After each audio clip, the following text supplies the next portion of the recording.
¿Qué estaba sucediendo realmente en el cielo mientras el Hijo de Dios estaba clavado en una cruz? Mientras la sangre del pacto eterno era derramada sobre la tierra maldita, ¿dónde estaban las legiones celestiales que habían jurado lealtad al Cordero? Bienvenidos al canal de Caminos Cristianos.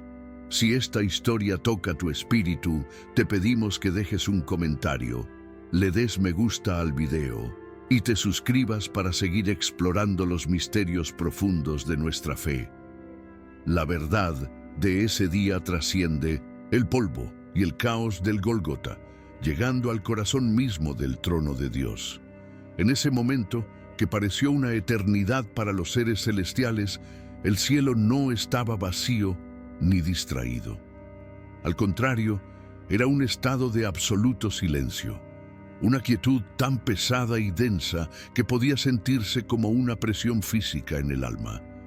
No era un silencio de indiferencia o de ausencia, sino un silencio ordenado, un acto de reverencia y obediencia que exigía más fuerza que cualquier batalla jamás librada. Cada ángel, cada arcángel, cada querubín y serafín quedó paralizado, no por miedo, sino por decreto divino. Observaron, con una claridad que atravesaba la dimensión material, cómo el creador del universo era burlado por sus criaturas, y la orden era clara e incuestionable: no intervenir. Entre las innumerables filas de guerreros celestiales estaba Miguel, el arcángel comandante. Su mano, que tantas veces había blandido la espada llameante para defender el honor del Altísimo, descansaba sobre la empuñadura de la hoja, pero no la desenvainó. Su cuerpo espiritual estaba tenso, vibrando con un poder contenido que podía pulverizar ejércitos y extinguir estrellas, pero él permanecía inmóvil. Sus ojos, que veían con claridad cristalina las maquinaciones de las tinieblas, estaban fijos en la figura ensangrentada de Jesús. Vio a los demonios bailando y celebrando alrededor de la cruz, creyendo que finalmente habían derrotado al Hijo. El instinto de Miquel, forjado durante años de lealtad y protección, gritaba por acción, por un grito de batalla que haría temblar el infierno y retroceder. Pero una fuerza mayor lo detenía: la voluntad del Padre.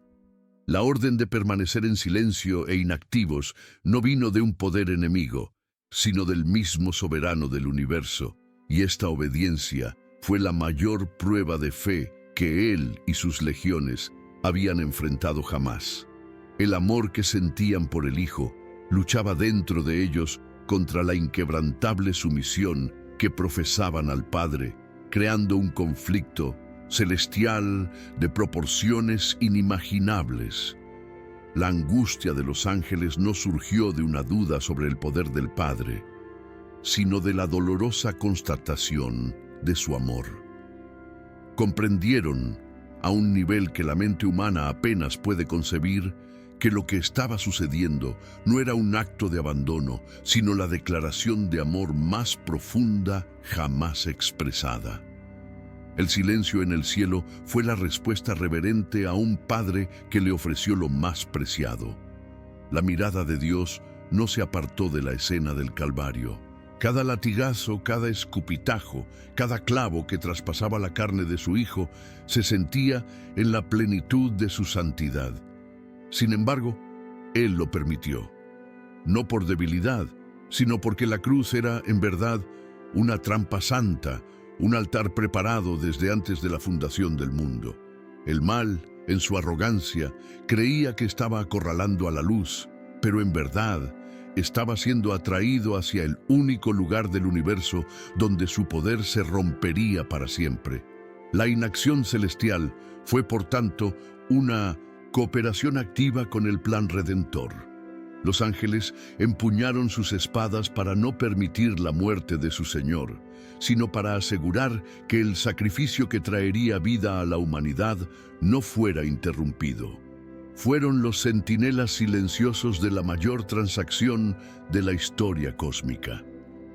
En marcado contraste con la agonía reverente del cielo, El reino de las tinieblas servía en una celebración blasfema. Satanás y sus huestes, cegados por su propia maldad, vieron la crucifixión como su victoria definitiva.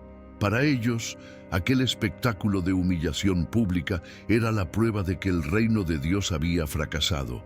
Se deleitaron con el dolor del Mesías, susurrando mentiras a los oídos de los soldados romanos e incitando la burla de la multitud.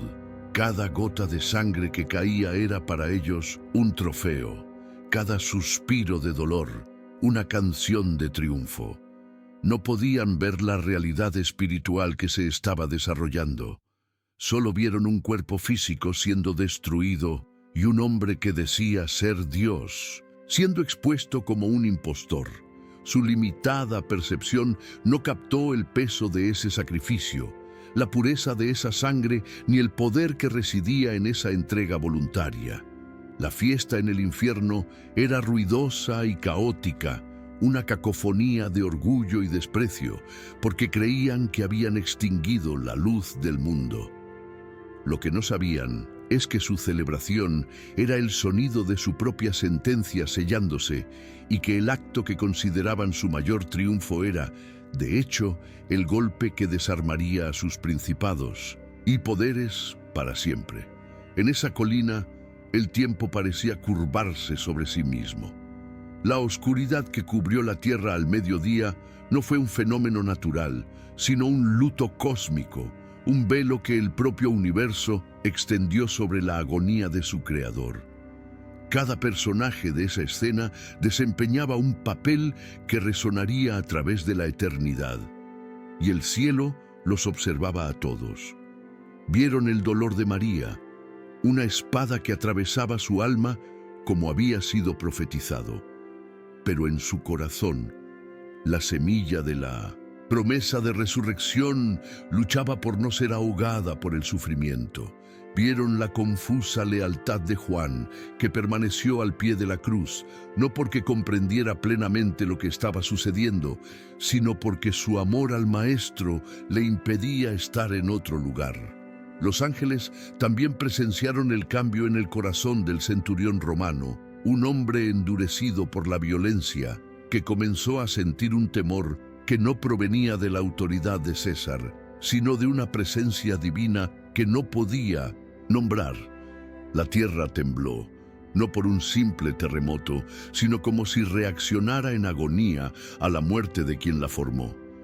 Cada detalle, desde la túnica sin costuras hasta el vinagre ofrecido, era una pieza de un rompecabezas profético que encajaba perfectamente, y los ángeles fueron testigos oculares de que todo se desarrollaba según lo planeado.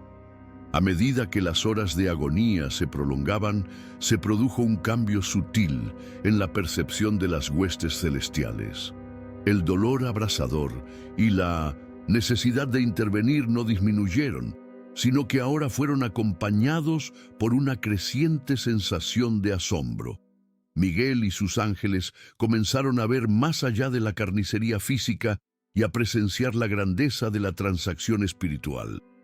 Vieron con los ojos de su espíritu las cadenas de la esclavitud humana, forjadas en el Edén, empezando a oxidarse y desmoronarse bajo el peso de ese sacrificio.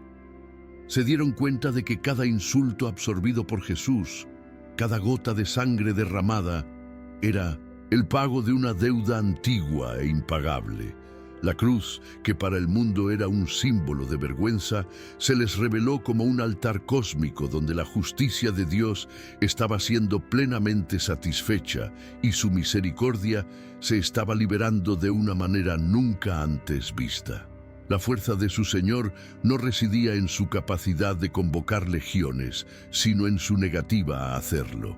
La verdadera batalla no era contra los soldados romanos, sino contra el pecado y la muerte, y Jesús estaba ganando al dejarse aparentemente derrotar. El silencio de los ángeles cambió gradualmente de una dolorosa obediencia a una vigilia llena de admiración por la insondable sabiduría de Dios. Cada palabra pronunciada por Jesús en la cruz resonó en el cielo no como el gemido de un moribundo, sino como un decreto real con poder creador. Cuando dijo, «Padre, perdónalos, porque no saben lo que hacen», los ángeles sintieron la esencia misma de la gracia divina liberándose sobre el mundo. En ese momento, la misma justicia celestial que clamaba castigo fue satisfecha por el amor perdonador. Miguel y sus legiones, que sostenían espadas para ejecutar el juicio, presenciaron a su rey ejecutando misericordia en su estado más puro y vulnerable. Cuando el ladrón que estaba a su lado, en un último acto de fe, pidió que lo recordaran, la respuesta de Jesús, «Hoy estarás conmigo en el paraíso», sacudió los cimientos espirituales. No era una esperanza futura, sino una promesa inmediata, una demostración de que el poder de aquella cruz era suficiente para arrebatar un alma del abismo en el último segundo de su vida. Los ángeles comprendieron que su Señor, aunque clavado y humillado, aún reinaba. Él estaba abriendo las puertas del paraíso, deshaciendo la maldición del Edén e inaugurando un nuevo pacto, todo desde un trono de dolor y vergüenza. Sus palabras no eran palabras de debilidad, sino la más alta demostración de su autoridad soberana. Mientras tanto, al pie de la cruz, el archienemigo sentía el sabor metálico de la victoria en su boca espiritual, pero un regusto amargo comenzó a mezclarse con el triunfo. Satanás, el gran acusador, observó cómo se desarrollaba su obra maestra de traición y muerte, pero una terrible inquietud lo asaltó. Esperaba gritos de desesperación, maldiciones contra el Padre, una renuncia final. En cambio, escuché palabras de perdón y promesas de salvación. Miró al cielo, esperando la represalia del fuego y el azufre, pero solo encontró un silencio pesado y vigilante. Ese silencio era más aterrador que cualquier ejército. Empezó a darse cuenta con creciente horror de que había caído en una trampa. La cruz no fue el final para Jesús, era el altar. Y él, en su afán por destruir al Hijo, había actuado como el sacerdote involuntario, conduciendo al Cordero perfecto al sacrificio. Aquella sangre que tanto le deleitaba ver derramada no era el signo de su victoria, sino el sello de su derrota. La oscuridad que él había ayudado a invocar no solo cubría la tierra, sino también su propio entendimiento, cegándolo a la verdad de que él mismo había puesto en marcha el mecanismo de su propia ruina eterna. Entonces llegó el momento más denso e incomprensible para toda la creación. Un grito atravesó el velo de la oscuridad, una pregunta que resonó por los pasillos de la eternidad. Eli, Eli, lama sabactani, que significa, Dios mío, ¿por qué me has abandonado? Para los ángeles, que jamás habían conocido un solo momento de separación de su Creador, este fue el colmo de la agonía. No fue un grito de duda, sino la verbalización del horror cósmico. En ese instante, Jesús no solo moría físicamente, experimentaba la plenitud del infierno por la humanidad. El peso de cada mentira, cada asesinato, cada acto de orgullo y rebelión en toda la historia humana fue derramado sobre él. El Padre, en su perfecta santidad, tuvo que apartar la mirada, no del Hijo que amaba, sino de la masa concentrada de pecado en la que el Hijo se había convertido voluntariamente. Esta separación momentánea fue la verdadera copa de la ira divina, el castigo que la humanidad merecía, al ser absorbida en su totalidad por el Cordero inocente. Miguel y sus guerreros temblaron, no de miedo, sino de asombro, al presenciar la profundidad de lo que significaba ser hecho pecado en nuestro lugar. Tal fue el verdadero costo de la redención, un costo que hizo que el cielo mismo se mantuviera firme. Aliento. Después del grito de separación, la atmósfera espiritual comenzó a cambiar. La transacción estaba casi completa. El precio había sido pagado en su totalidad. Cuando Jesús, En su humanidad agotada, susurró: «Tengo sed». No fue solo una petición física, sino el máximo cumplimiento de la Escritura, un reconocimiento final de su completa identificación con la fragilidad humana que había venido a redimir. En el cielo, la angustia de los ángeles comenzó a transformarse en una vibrante anticipación. Podían sentir que se acercaba el clímax. La deuda fue saldada. La justicia divina se había impartido no sobre el culpable, sino sobre el sustituto perfecto. El poder de la muerte que había mantenido cautiva a la humanidad durante milenios, ahora estaba fracturado y su autoridad legal revocada. Las huestes celestiales, que habían permanecido en silencio durante horas, ahora sintieron una nueva energía corriendo por sus filas. El silencio del dolor estaba a punto de ser roto, no por una orden de batalla, sino por algo mucho más poderoso. El universo entero, visible e invisible, parecía inclinarse hacia adelante, esperando la única declaración que pudiera sellar el plan divino y pasar la página de la historia de la creación para siempre. La victoria estaba a un paso.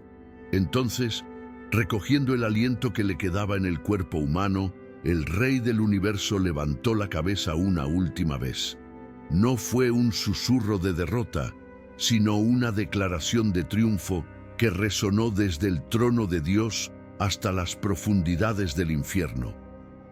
Está terminado. Estas no fueron las palabras de un hombre que terminaba su vida, sino de un Dios que completaba su obra maestra. En el momento en que se pronunció la frase, la realidad se hizo añicos. En el cielo, la declaración llegó a los ángeles como la nota final de una sinfonía que resuelve toda la tensión del universo. En la tierra, en el templo de Herodes, el pesado velo que separaba el lugar santísimo, una tela tan gruesa que ni siquiera una yunta de bueyes podía rasgarla, se rasgó en dos, de arriba a abajo, no por manos humanas, sino por la misma mano de Dios, significando que el camino a su presencia ahora estaba abierto para todos. En el reino de las tinieblas, el grito de victoria de Cristo fue el sonido de cadenas que se rompían, el mazo de un juez que sellaba una sentencia final. Para Satanás y sus demonios, la celebración se convirtió en un silencio de puro terror. La trampa se había cerrado. El cordero inmolado había realmente ganado, y la victoria del mal se reveló como la ilusión más tonta de toda la historia. En el momento en que la palabra terminado resonó a través de la dimensión celestial, el orden de silencio se rompió, no por una nueva orden, sino por la finalización del plan mismo. La energía acumulada que había mantenido a los ángeles inmóviles durante horas se liberó, pero no en un ataque de ira o represalia. Miguel, el príncipe de los arcángeles, cuyas manos ansiaban la batalla, fue el primero en moverse. No desenvainó su espada para atacar, sino que la dejó reposar, pues la guerra principal había sido ganada de una manera que ninguna espada podría lograr. En un acto de suprema adoración, el gran general del cielo dobló sus rodillas. Detrás de él, como una ola que se extiende a través del océano cósmico, cada ángel, serafín y querubín siguió su ejemplo. Las innumerables legiones, los guerreros del fuego, los centinelas del trono, todos se postraron. El silencio agonizante de la espera fue reemplazado por un nuevo silencio, un silencio de abrumadora reverencia. El sonido que ahora llenaba el cielo no era el de gritos o cantos, sino el sonido de miles de millones de seres celestiales arrodillados al unísono ante la sabiduría y el amor sacrificial de su Dios. Después del arrodillamiento colectivo, los ángeles levantaron la mirada para presenciar el acto final de aquella entrega voluntaria. Oyeron el último aliento de su Señor en la tierra, que no fue un sonido de agonía, sino de confianza filial. Padre, en tus manos encomiendo mi espíritu. Para la creación fue el silencio de la muerte. Hacia el cielo era el sonido de una gloriosa reunión. La breve y terrible separación, el momento en que el Hijo llevó el pecado del mundo, había terminado. Los seres celestiales vieron el Espíritu puro y victorioso de Jesús, siendo recibido en el seno del Padre, no como un espíritu derrotado que regresaba, sino como un general conquistador que regresaba a casa después de la más ardua y significativa de todas las guerras. La obediencia de Cristo fue completa. Había sido obediente cuando se encarnó, obediente todos los días de su vida terrena, obediente durante su sufrimiento insoportable, y ahora era obediente hasta el último momento, en su propia muerte. La paz que se instaló en el cielo era palpable. La tensión de la batalla cósmica se disipó, dando paso a una profunda serenidad. El sacrificio fue aceptado, el rescate fue pagado, y el Rey, habiendo desarmado a los principados y potestades en la cruz, regresaba a su lugar de honor, de rodillas. En medio de esa paz sagrada, las mentes de los ángeles se inundaron de una comprensión nueva y más profunda de la naturaleza de Dios. Ellos, que siempre habían conocido el poder del Altísimo para crear galaxias y dominar los elementos, ahora comprendían que la mayor demostración del poder divino no residía en la fuerza coercitiva, sino en la vulnerabilidad sacrificial. La omnipotencia nunca se había mostrado tan magníficamente como en la aparente impotencia de aquel cuerpo clavado al madero. La verdadera fuerza, ahora comprendían plenamente, no era la capacidad de destruir a sus enemigos con un soplo, sino la capacidad infinita de absorber el odio, el dolor y la injusticia, y a través del amor, transformarlo todo en un acto de redención. La cruz se convirtió por toda la eternidad en el punto de referencia del carácter de Dios. Allí se besaron su justicia y su misericordia. Allí, su santidad y su amor encontraron su máxima expresión. El acontecimiento que había causado tanta angustia y confusión resultó ser la lección más clara y profunda acerca de quién es Dios. Su conocimiento de su Creador se expandió de una manera que eones de servicio y adoración nunca habían proporcionado.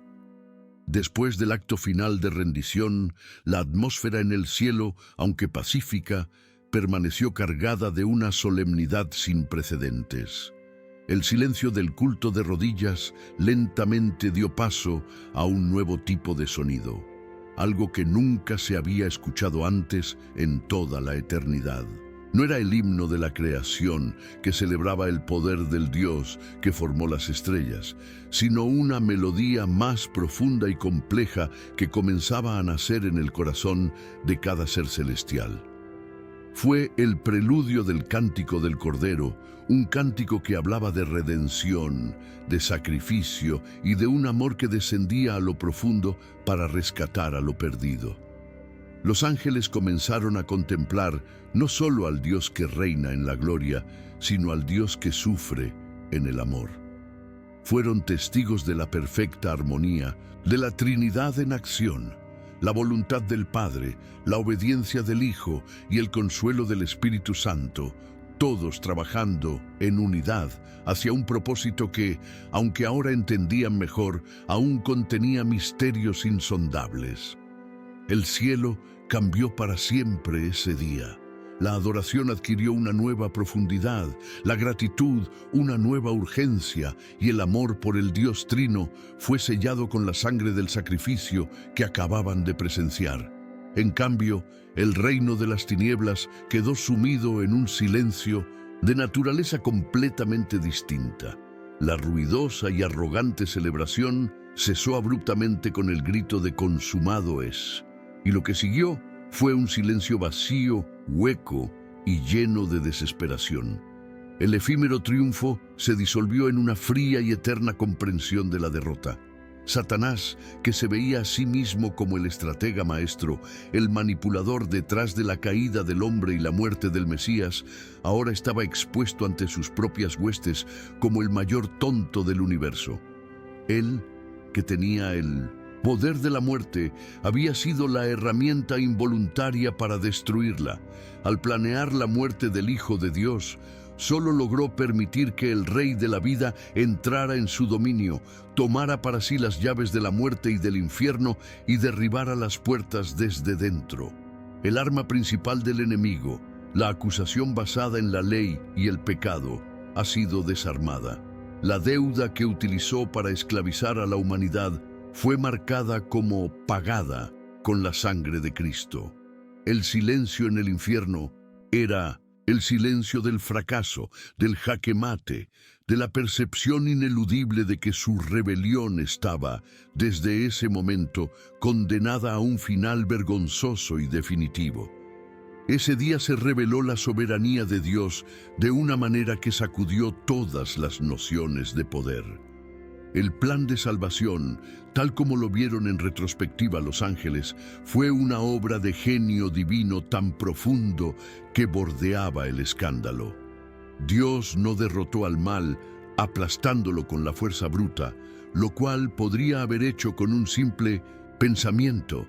En lugar de eso, lo desarmó desde dentro, usando las propias herramientas del enemigo contra él.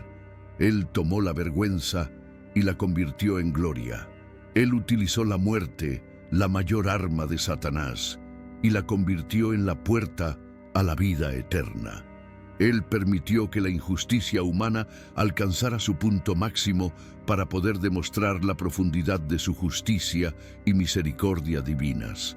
Esta es la sabiduría que deja a los ángeles en perpetua admiración y a los demonios en eterno asombro. Si los seres celestiales, que presenciaron todo desde una perspectiva privilegiada, tuvieron que contener su fuerza e inclinarse en reverencia ante este misterio, ¿qué respuesta le queda a la humanidad? Ese silencio celestial resuena como una pregunta a través de los siglos. Si el cielo pagó un precio tan alto de obediencia para ser testigo de tu salvación, ¿cómo responderás al amor que la compró? El Cordero, ahora silencioso en la muerte física, se había convertido en el león de la tribu de Judá, cuyo rugido de victoria había sido la declaración: consumado es. Su sacrificio no fue el final de la historia, sino el eje sobre el que gira toda la historia. Cada acto de obediencia, cada momento de sufrimiento soportado, cada palabra de perdón pronunciada desde la cruz, se convirtieron en las piedras angulares de una nueva creación.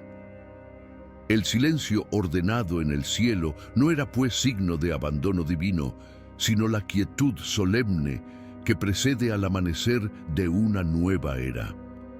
Aquel cuerpo que iba a ser depositado en un sepulcro prestado no era el cadáver de un mártir, sino la semilla de una nueva humanidad, destinada a brotar en la tierra en la gloria de la resurrección. Cada pecado perdonado desde entonces, cada vida transformada, cada esperanza restaurada en el corazón humano es un eco directo de aquel día. La victoria obtenida en esas horas de silencio y de dolor es la razón por la que el cielo ya no está en silencio, sino que resuena continuamente con la alabanza de aquellos que han sido redimidos por la sangre del Cordero.